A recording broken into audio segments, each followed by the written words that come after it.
On the 2nd of October 1961, a beautiful baby girl named Kalpana Saroj was born to Indian parents in the remote village of Rperkheda. Saroj's parents were not exactly well-to-do, but they weren't starving either. Her father was a police constable, and her mother was a petty trader. Her parents had a total of 5 children, of whom she was the eldest. Saroj's parents enrolled her in the village elementary school, where she learned how to read and write simply. Despite coming from such an interior part, she hoped to become a person of substance in the future.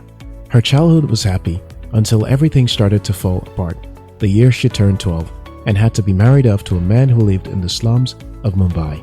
Early marriage put a lead on Saroj's ambition, and she threw herself into performing wifely duties to the detriment of her education and dreams. Saroj's relationship with her husband and her husband's family was a recipe for disaster. Because she was underage, her husband's family took undue advantage of her. She was subjected to all kinds of physical and verbal abuse. At a point, it became apparent that her husband's family did not mean well for her.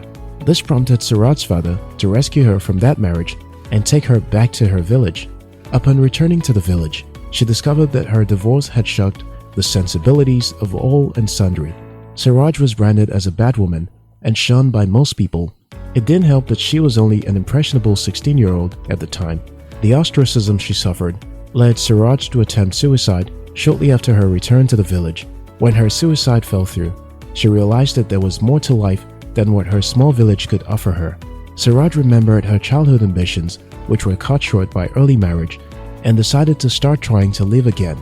Her resolve to make something out of her life made her to return to Mumbai city. This time, she lived with her uncle and began to work in a garment factory. Saroj's family's financial condition started to take a turn for the worse, with the increasing needs of her maturing younger siblings and her parents' advancement in age.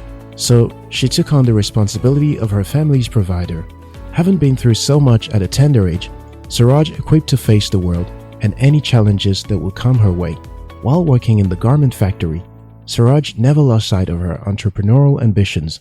She began to apply for loans from the government, and when she received a loan, she started a tailoring business and then a furniture store. A few years down the line, Saroj expanded her business to include real estate and film production. She currently funds a number of foundations that help young women who are in abusive marriages. Here's the thing, there are certain circumstances we find ourselves in that makes us wonder if our lives are worth living. Some of the circumstances leaves us hopeless, and we give up on ourselves.